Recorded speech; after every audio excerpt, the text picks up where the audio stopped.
तो हम direct question से शुरुआत करते हैं, ठीक है। तो ये रहा क्वेश्चन हमारा, लिख लेते हैं। 3, 5, 7, 12, 37, 69, 357 और ये हमारा आंसर आएगा, ठीक है। तो अब देखो, इसमें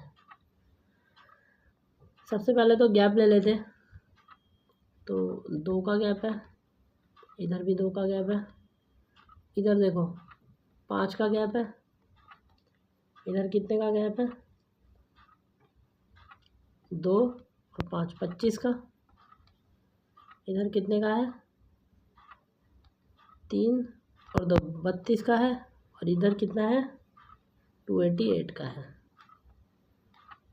ठीक है। तो अब देखो,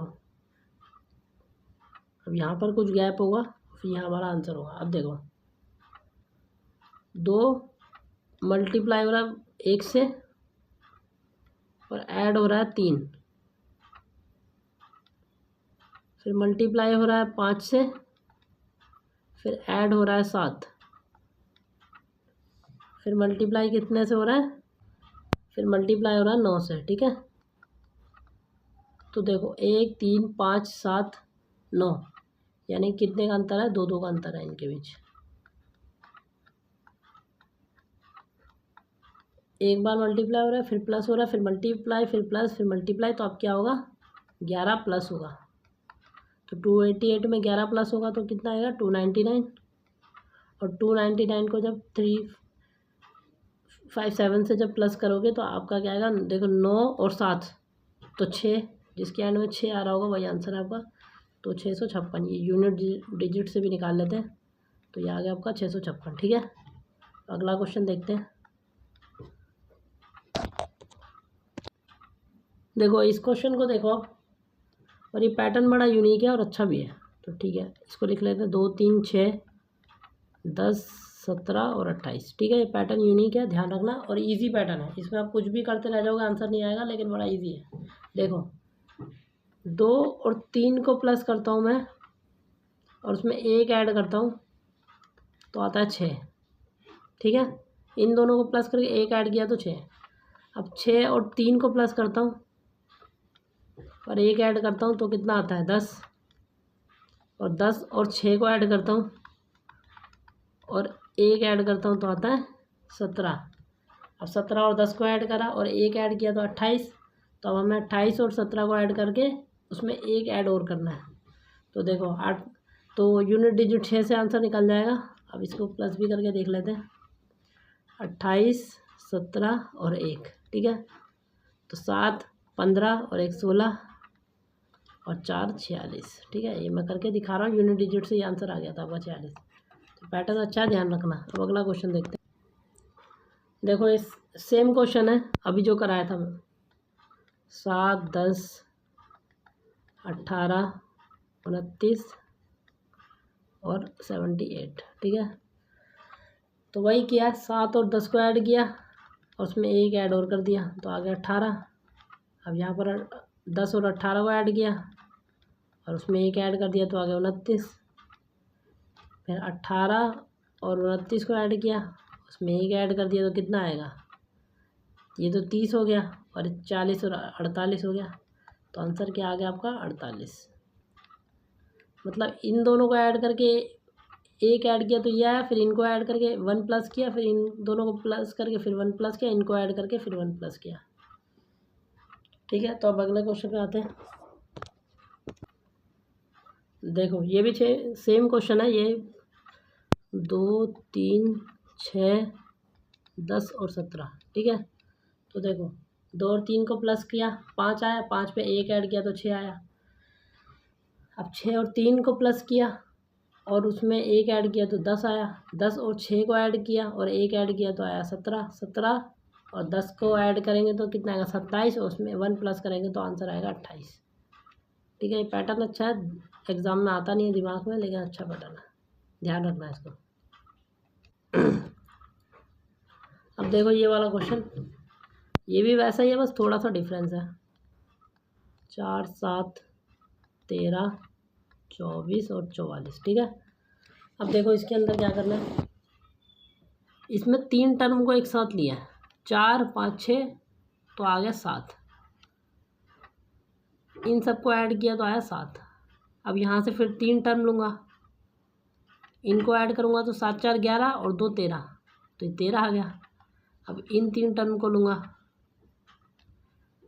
तो 13 और 7 20 और 4 24, तब इन 3 टर्म को लूँगा तो 24 और ये 7 20 44 आ गया। तो अब हमें नेक्स्ट टर्म निकालने के लिए क्या करना है, इन तीनों को ऐड करना है, 44 24 और 13 को। तो देख लेते हैं भाई, और 13 8 9 10 11 4 5 6 7 8 81, आंसर क्या आ गया आपका 81। मतलब जो 3 टर्म है उनको जोड़ते रहना है, आपका अगला टर्म आता रहेगा। ठीक है, नेक्स्ट क्वेश्चन पे आते हैं।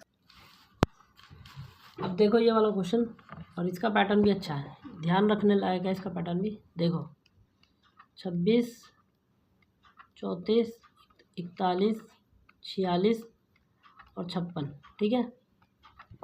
अब सारे आसपास के डिजिट है तो इसमें हम सबसे पहले डिफरेंस निकालेंगे। ठीक है, तो देखो 26 और 8 34, और ये कितना आएगा 7, इसका डिफरेंस कितना आएगा 5, और इसका डिफरेंस कितना आएगा 10।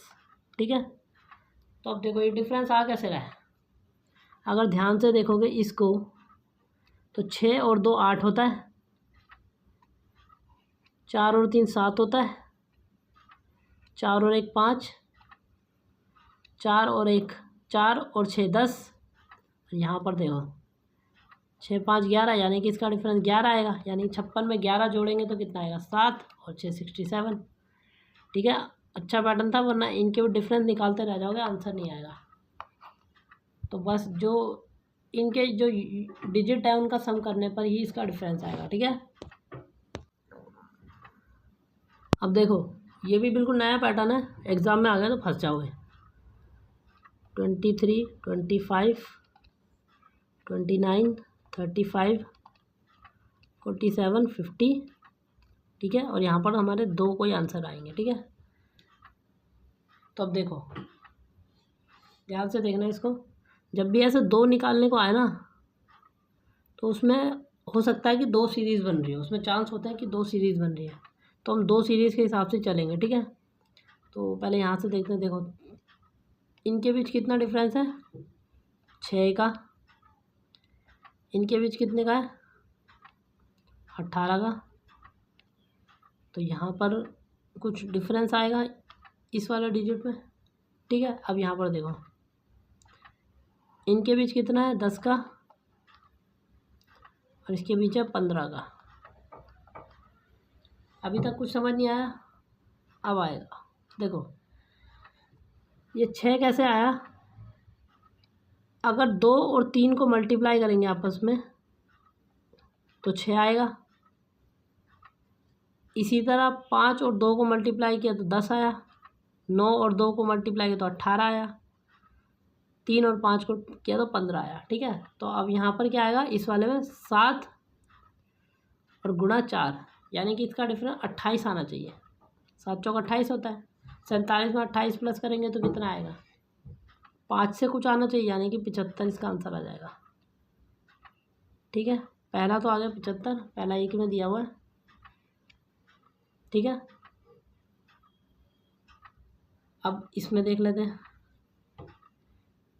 अब यहाँ पे कितना है 5 इंटू 0 50 है, तो 5 इंटू 0 क्या होता है 0 ही होगा डेफिनेटली, तो इसका डिफरेंस 0 ही आएगा, यानी 50 में 0 ऐड करने पर कितना आएगा 50 ही आएगा। तो पहला निकालते ही आंसर तो हमारा निकल गया था, फिर मैंने दूसरे दोनों सॉल्व करके दिखा दिए, और ये पैटर्न अच्छा है। ठीक है, आई होप समझ आ गया होगा। देखो इस क्वेश्चन को, ये भी नए पैटर्न के क्वेश्चन है, ध्यान से देखना इसको। लेटर सीरीज़ के क्वेश्चन आ गए हैं, और ये पूछे हुए क्वेश्चन है सारे, यहाँ हमारा कुछ आंसर आएगा। अब देखो